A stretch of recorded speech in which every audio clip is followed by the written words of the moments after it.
After 3 weeks, there are still a lot of concerns with big-name players. Are we pressing the panic button on them yet, though? Lock on in as Matt and I answer that question and more on today's action-packed episode of Locked On Fantasy Baseball.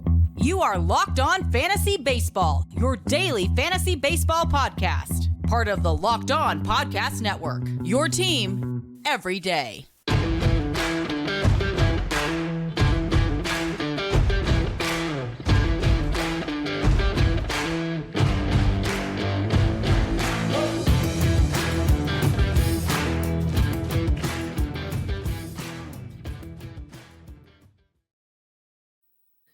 Hello, fantasy baseball fanatics, and welcome to the Locked On Fantasy Baseball podcast, brought to you by the Locked On Sports Network, your team every day. As always, we're your number one source for fantasy baseball knowledge, and thank you for making us your first listen each and every day. I'm your host, Dominic Martino. Here, as always, the birthday boy is back, my co-host, partner in crime, Matthew Arne. Yo, thanks for taking care of that yesterday for me. Of course, brother, anything for you. As always, you can find us on all social media platforms and podcasting apps. Just search for Locked On Fantasy Baseball and we'll be there. If you're listening on a platform like Spotify or Apple that allows 5-star ratings and reviews, if you could do that for us, it goes a long way to help the outreach of the podcast, and we truly, truly would appreciate that.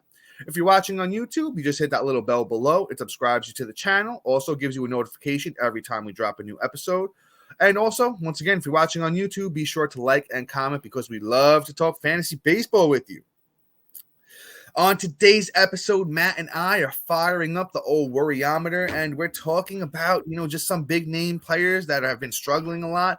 And we're letting you know, after 3 weeks, is it time to press the panic button on these guys yet? Got a great list of names here for you guys, so lock on in for the whole episode. And Matt, who do we got up first today, brother? Oh, we got somebody I did not expect to be worried about him in this sense, and that's Mr. Byron Buxton. Right now I figured we'd be talking injuries. I figured we'd be talking, my phalanges. But unfortunately, he's just sucking. And it's very out of character in all honesty. Like, usually what it is Byron Buxton, when healthy, he's like one of the best players on the field in all of baseball, honestly. And I'm just a little blown away. On the season, he's got 13 runs, 3 home runs, 8 ribs, batting .231. Like, I mean, granted, the batting average wasn't great last year, but I mean, I think if he played a full season, he'd probably be about a .250 hitter. Correct me if I'm wrong, Dom. Like, I think he has that in him. Yeah, he does. He's a career .243 hitter, so you're on par.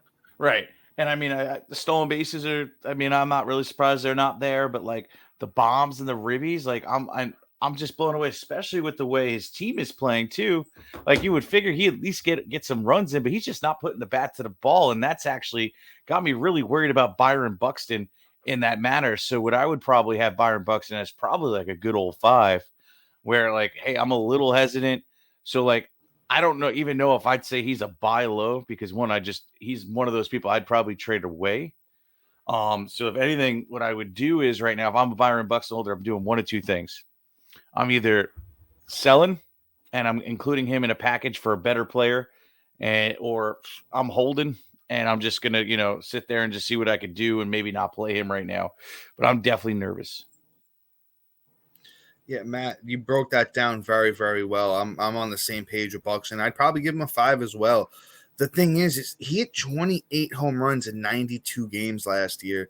So if he played a full season last year, I think Buxton would have hit 35, 40 home runs. So maybe the power comes back, because he hit 224 last year, 231 this year.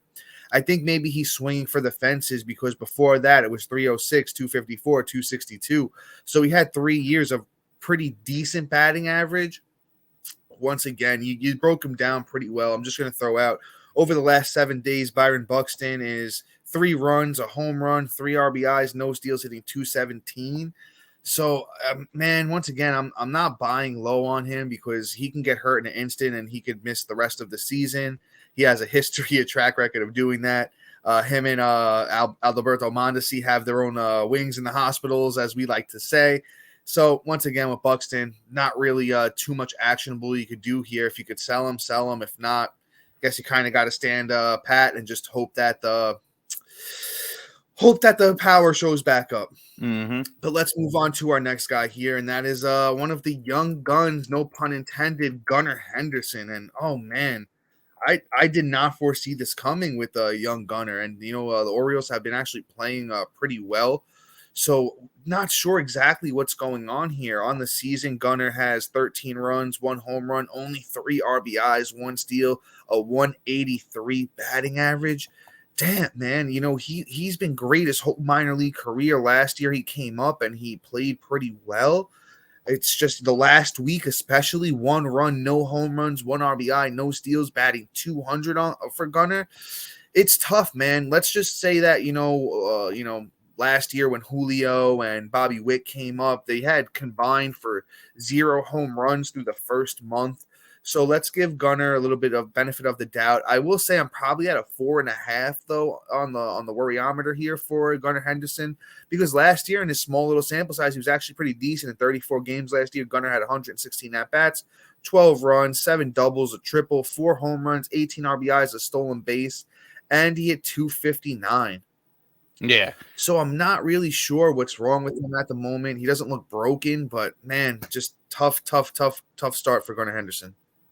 Yeah. You know what?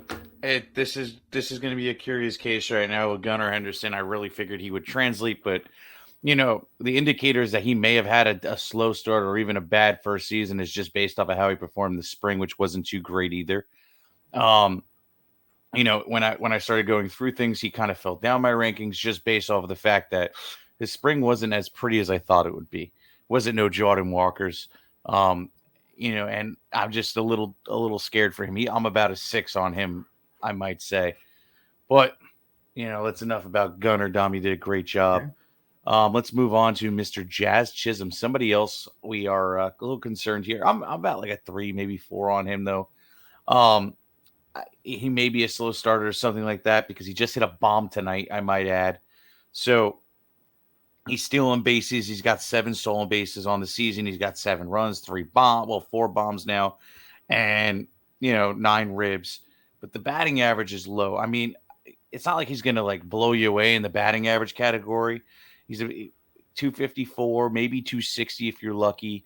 The upside could be there at 270, but he just hasn't done that before. So right now I'm a little concerned about Jazz, but it's not like I'm going out there and I'm like, how do I put this? Like I'm going to trade him away or anything of the sort. If anything, he may be a player I might try and buy low on just based off of the fact that 1, second base really isn't that pretty. 2, just, I feel like Jazz will bounce back, but like I'm still like a 3, maybe 4, just hesitant on maybe like if things take the worst. And he's another one like Buxton, where like he isn't a flanges guy, but Jazz has a little bit of a flanges history, where I'm just a little bit more on the concerned side. Well, hey, he's starting off slow, and what if he gets hurt and then boom, I'm missing him for a couple months. So I just a little hesitant on Jazz Chisholm right now.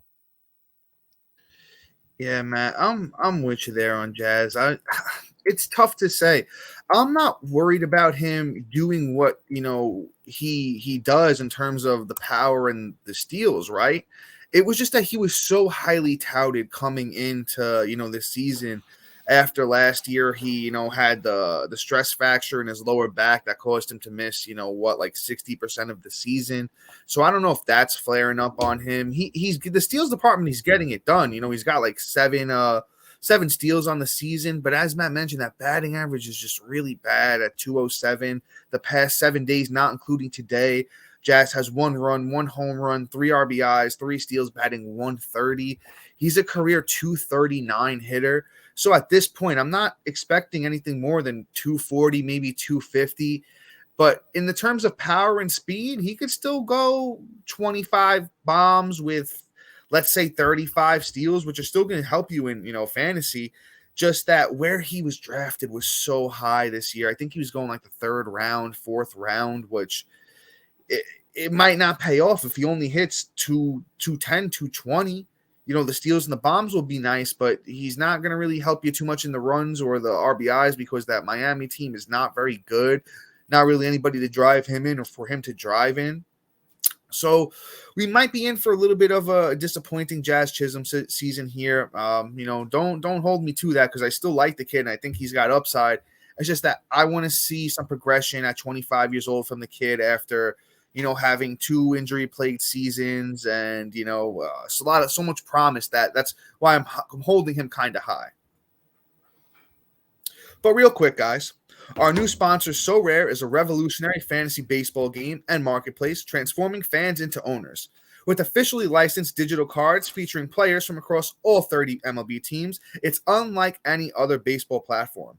So Rare managers truly own their fantasy experience, collecting, buying, selling, and competing with player cards against global opponents to win epic rewards. Win or lose, you still own your cards, and there's no cost at all to play. So Rare recently partnered with MLB All-Stars Juan Soto and Julio Rodriguez to serve as brand ambassadors. And guys, I say it every time, they couldn't have gotten 2 better ambassadors between Julio and Juan Soto. Both are featured in So Rare's current brand campaign and will engage with the So Rare community throughout the season at MLB events. Head to SoRare.com/lockedon. That's spelled SORARE.com to draft your team of free player cards, set your lineup, and start competing today to win epic rewards. Again, that's SoRare.com/lockedon to start playing today. Also, guys, here at Locked On, we're super excited about our new sports betting partner, FanDuel. Grand slams, no-hitters, and double plays are back, and there's no better place to get in on the MLB action than FanDuel, America's #1 sports book. New customers get a no-sweat first bet up to $1,000. That's bonus bucks back if your first bet doesn't win. Just download the FanDuel Sportsbook app. It's safe, secure, and super easy to use. Then you can wager on everything from home runs to strikeouts. Plus, FanDuel even lets you combine your bets for a chance at a bigger payout with the same game parlay. So don't miss the chance to get your no-sweat first bet up to $1,000 in bonus bets when you go to FanDuel.com/lockedon. That's FanDuel.com/lockedon to get started today. Make every moment more with FanDuel, an official partner of Major League Baseball. Also, guys, we want to thank our everydayers and new listeners for making Locked On Fantasy Baseball your first listen each and every day. Be sure to look out for a new episode tomorrow where Matt and I, get into things as usual. Oof. But Matt, I think that's enough talking there for me. Why don't you grab this next guy, brother? Got you. Okay. Here's one that I'm going to get mad at, guys. So just, be sure to just, mind my temper here, and that's Mr. Jordan Walker. So here's the thing, though. This is what blows my mind. Jordan Walker there's no explanation why he's not playing other than there's just too many players to play out in the outfield right now.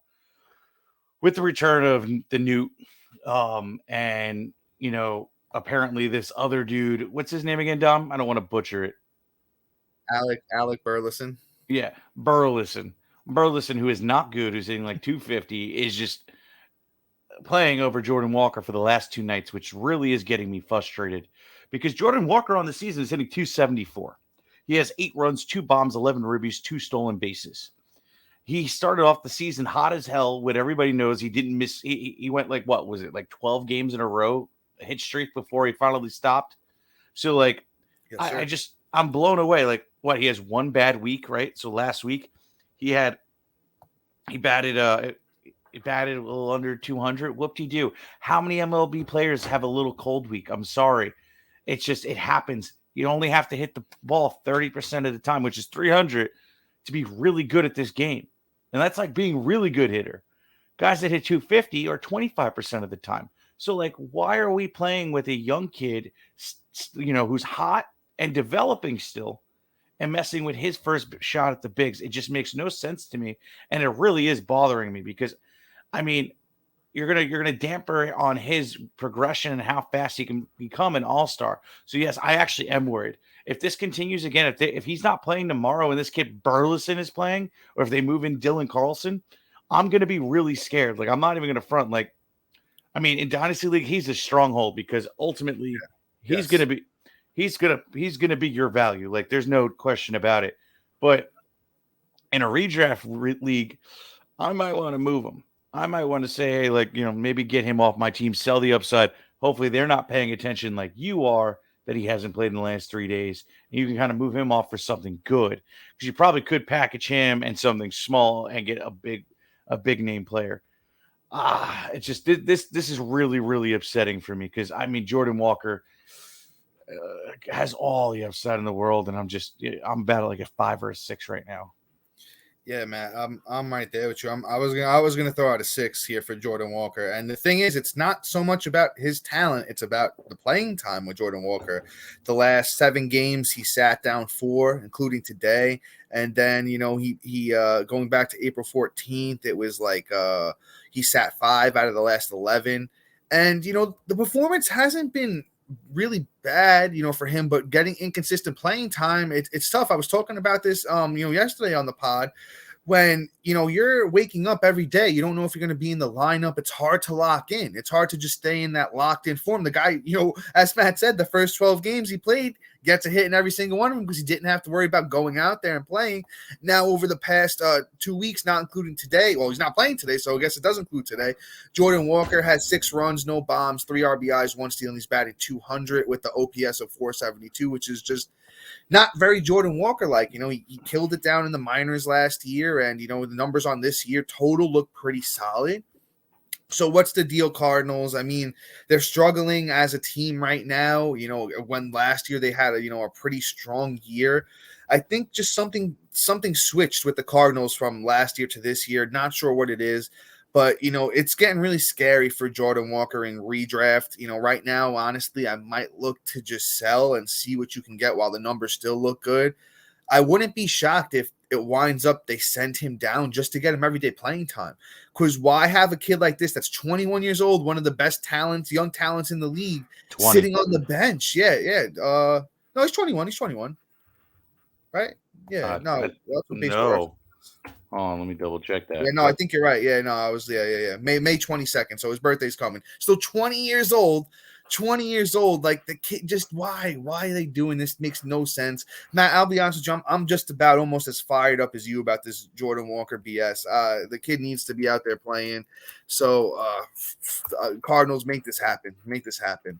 But let's move on. Let's move on here. Enough of the Jordan Walker drama. Let's talk about Jose Abreu. Man, I mean, somebody that we had high hopes for this year with those Crawford boxes. I mean, the guy doesn't have a home run yet, which is kind of shocking in the sense of, Jose Abreu is normally a power guy. I know he's getting a little older at, 36 years old.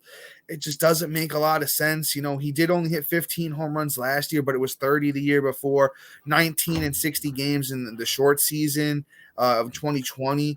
The guy has the power in his bat. Just where has it gone on the year? Jose Abreu's played 23 games, 96 at-bats, 6 runs, 3 doubles, no bombs, as I mentioned, 10 RBIs, and, he's hitting 250. Also, something that's sticking out to me here is 4 walks to 24 strikeouts. Jose Abreu is normally a very, very disciplined hitter. Like last year, he went 62 walks to 110 strikeouts, which is actually pretty good. The plate discipline looks bad. I'm going to be honest. I'm probably at about a 6 here on Jose Abreu as well. The outlook on him is not very shiny for somebody that's 36 years old. Yeah, I mean, yes, we're probably looking at another. We're maybe feeling like it's a the other shoe may drop. But here's the thing, how do I put this? So Abreu is in this weird category where he's on a new team, and that's one of my major rules. Where new team, you're going to see stats drop just a tad, and maybe it's going to take Abreu a little bit of time to catch up. So. Right now, I mean, first base is pretty putrid, so you're pretty much stuck with him. I am at a 5 with him, I won't lie. But, what is that? Okay, sorry about that. Typing? No, I had some audio. I had music playing in my ears. Anyway, I just feel like Abreu is maybe a second half breakout, if at all. So just hang on to him and go for it. I mean, if you don't have a first baseman, maybe you can trade for him and just call it a day. Buy low because he's going to be better than most first basemen this so far. A lot of people are starting off slow. We'll see how it plays out. But before we move on and talk about the rest of our wonderful names and all pitchers coming up, I got to talk to you about somebody. I'm really excited about our new partner, the mobile app, Ultimate Baseball GM. Ever dream of becoming a MLB GM and managing your own baseball franchise? Well, your dream has come true. Manage all strategic aspects of your team, play through the season, and lead your team to victory. Hiring the right coaches, staffs, managing finances, scouting and drafting players, managing different personalities, navigating your franchise through the free agency and all the wonderful ups and downs of the season. Man, this app is so much fun. And I've been absolutely hooked. I mean, me and Dom talk smack all week playing this game. Who's got the better franchise? This is a little bit more too, because like we kind of like really talk the smack because I can go through a whole season in about a week on like fantasy baseball, and we only play each other about once a week. This is every single day. I could talk about how I'm a better GM than he is. So here's the thing, too, guys. So if you go and you find this app on the App Store, or you go to Ultimate Baseball ProBaseballGM.com, and you go and download the app, you get our listeners get a 100% bonus to their finances if you use the code Locked On in the store. So make sure you go to ProBaseballGM.com or look it up in the App Store and start your dynasty today. All right. Sorry, I went completely off script, but I liked it better.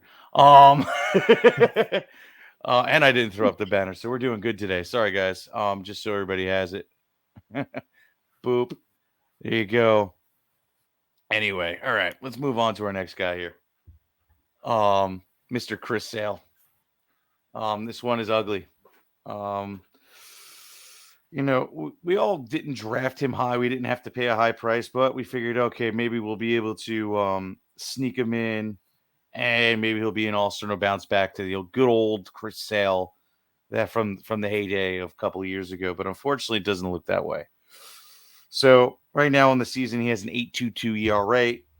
Last week, he had a 4.91 ERA. The last 2 weeks, a 6.60 ERA. The whip is high, too. It's at a 1.74. He only has 30 Ks on 23 innings. That part is still there for him, so he's probably having some control issues. I know he dealt with, obviously, TJ. He's had shoulder issues. I mean, he's just been so banged up. I mean, Alberto Mondesi, I think, and him have been hanging out a little bit too much, especially now that they're on the same team. They're like, hey, let's share wheelchair access this week. I don't know. But, I mean, maybe he's hurt. Maybe it's just a control thing working his way back. I'm about a 6, maybe a 7. I don't know where we stand with Chris Sale. The only encouraging side that kind of doesn't put me at a 9 is the fact that the strikeouts are there. And if he can reel in that control, then maybe he turns back to like a Chris Sale light. And, hopefully we start seeing that soon, because otherwise, I mean, he's an outright drop in the next week or so if he has another bad outing. All right, so I might sound crazy right now, but I think I have some statistics and stuff to back me up here. I'm at a 3 right now with Chris Sale. Thing is he's played Baltimore twice, and I was doing a little research, doing a little reading. Apparently, I think he's been tipping pitches, and Baltimore has gotten a hold of this. So he started in his first game against Baltimore in 3 innings, 6 strikeouts, gave up a bunch of runs, 3 whip. Yesterday against Baltimore, 5 innings, no strikeouts, gave up, 5 runs and had a 2 whip. So, and then before that against Minnesota, 6 innings, 11 Ks, 1 run, 0.83 whip. Tampa Bay is one of the best team in baseball, so I'm not going to, count that against Sale. We had a bad outing against them as well. Still had the 6 strikeouts in 4 innings. And then Detroit, a decent start. I think it was 3 runs, 5 innings, 7 Ks, 1.4 whip. Now, let's not forget Chris Sale, as Matt mentioned with the TJ and all these other things. He's pitched less than 50 innings, over the last 2 years, not including this season so far. It takes a while to get back that control, get back to that form. If he didn't have that big 11 strikeout game against the Twins last week, then I'd probably be a lot higher on this, but he showed it's still there. If he's tipping pitches, that's something he needs to figure out, sit down with the staff and say, hey, listen, what do I got to do to, eliminate that aspect of my, my game, and just, see where it goes from there. Not too worried about Chris Sale yet, but we'll see where it goes from here. But let's move on to our next guy, and that's Nick Lodolo. Now, Lodolo is somebody else a little bit lower on than the consensus coming into the year. He is known to have some of these big blow-up games, and man, the last 2 have been absolutely horrible for him. Against the Texas Rangers yesterday, he gave up 6 runs, 9 hits, 2 walks. 6 strikeouts, 4 innings. Then against Tampa Bay, we gave up a bunch of runs, 2.79 whip, 4 innings, 4 Ks on the season. Lodolo, 6.31 ERA, 1.87 whip, 25 innings, 37 Ks is nice. But it's just been a real tough going. If I had to throw out a number, probably like a 5 here for Lodolo. It's a tough home park to pitch in. He's not going to win a lot of games on that Cincinnati Reds team. I'm just not super, super high on Nick Lodolo, honestly, at the moment. Yeah, I mean, here's the deal, right? He pitched at home, and quite honestly, that's where he had his blow-up games, right? I mean, this is just what you're going to deal with all season with him. He's not going to get blown up every time, but he still is a really good pitcher. So, here's the thing, though. If he's not at home, he's almost matchup proof because what he did against Philly in the first week of baseball, 12 Ks, no earned runs, and a .71 whip. And then Pitt, it's Pitt, but still, he had the win, 9 Ks, 3.6 ERA, and a 1.80 whip. That's a little high, but he has the talent to pretty much light your whole week up on fire in the Ks department and keep the ERA low if he's not playing at home, which is really nice. Now, hold on, I just want to pull up his splits from last year too of home and away. So he was actually better away last year. Yeah, absolutely. Yeah, so I'm looking at he had a 2.53 ERA. Yeah, he had a 2.53 ERA away and a 4 ERA. Right. I'm sorry. Wow, I'm reading the wrong stats. I apologize.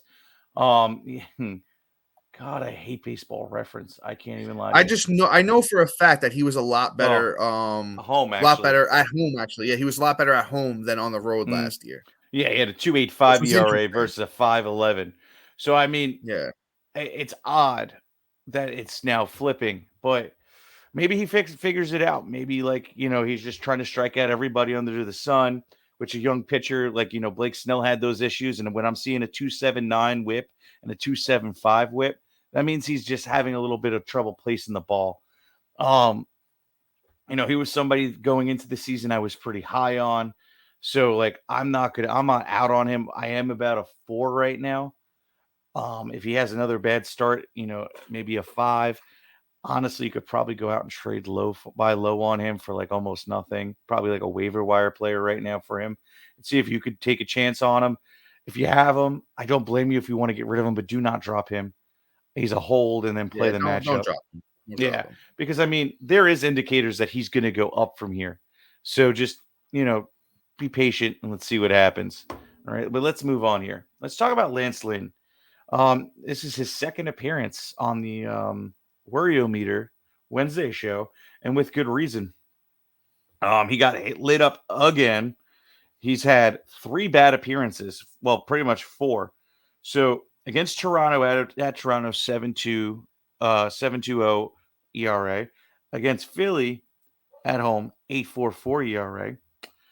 Against Minnesota, 4.50 ERA. And against San Francisco, a 16.62 ERA. The whip isn't great either. 1.6, 2.44, 2.77. This is just vomit sauce. I don't like it. I am about an 8 on Lance Lynn. This is where I'm at right now. So here's one of these guys where, hey, maybe you can flip him for something. Throw him in a trade and see if you can pull out somebody else. Somebody that's coming back from injury like Severino or, Tristan McKenzie if they're hurt because they have longer times around. I don't know if people are actually going to go for it. Maybe package him in something else and see if you can kind of sneak it out from under him, especially if they have a hurt pitching staff like I do. I have Tristan McKenzie and Severino, and I start off the year with Kyle Wright.